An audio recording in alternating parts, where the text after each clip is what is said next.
श्रेष्ठ वाक्य रचना सुनकर कृपा के समुद्र कोमल भगवान वचन बोले, तुम्हारे मन में जो कुछ इच्छा है वह सब मैंने तुमको दिया है, इसमें कोई भी संदेह नहीं है। हे माता, मेरी कृपा से तुम्हारा अलौकिक ज्ञान कभी नष्ट नहीं होगा। तब मनु जी ने भगवान के चरणों की वंदना करके फिर कहा कि हे प्रभु, मेरी एक विनती और है। आपके चरणों में मेरी वैसी ही प्रीति हो जैसी पुत्र के लिए पिता की होती है। चाहे मुझे कोई बड़ा भारी मूर्ख ही क्यों ना कहे। जैसे मणि के बिना सांप और जल के बिना मछली नहीं रह सकती है, वैसे ही मेरा जीवन आपके अधीन रहे, आपके बिना न रह सके। ऐसा वर मांगकर राजा भगवान के चरण पकड़ के रह गए। तब दया के निधान भगवान ने कहा, ऐसा ही हो। अब तुम मेरी आज्ञा मानकर देवराज इंद्र की राजधानी अमरावती में जाकर वास करो।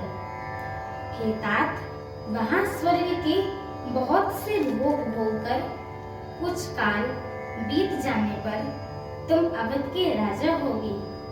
तब मैं तुम्हारा पुत्र होऊंगा। इच्छा निर्मित मनुष्य रूप सजकर मैं तुम्हारे घर प्रकट होऊंगा। हे तात, मैं अपने अंशों सहित देह धारण करके भक्तों को सुख देने वाले चरित्र कहूंगा।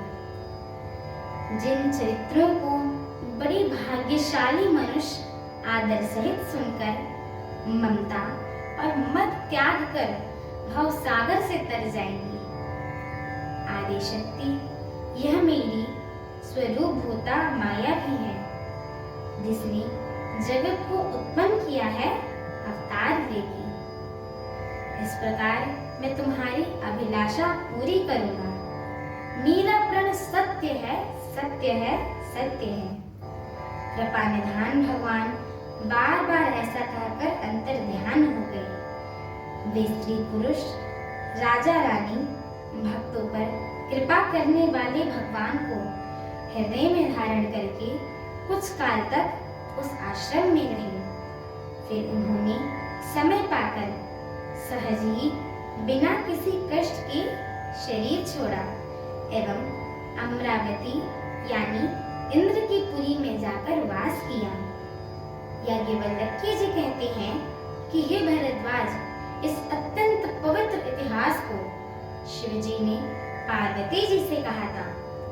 अब श्री राम जी के अवतार लेने का दूसरा कारण सुनिए। मेरी आगे की श्री राम कथा सुनने के लिए मेरे चैनल को लाइक, शेयर, सब्सक्राइब एवं कमेंट अवश्य करें।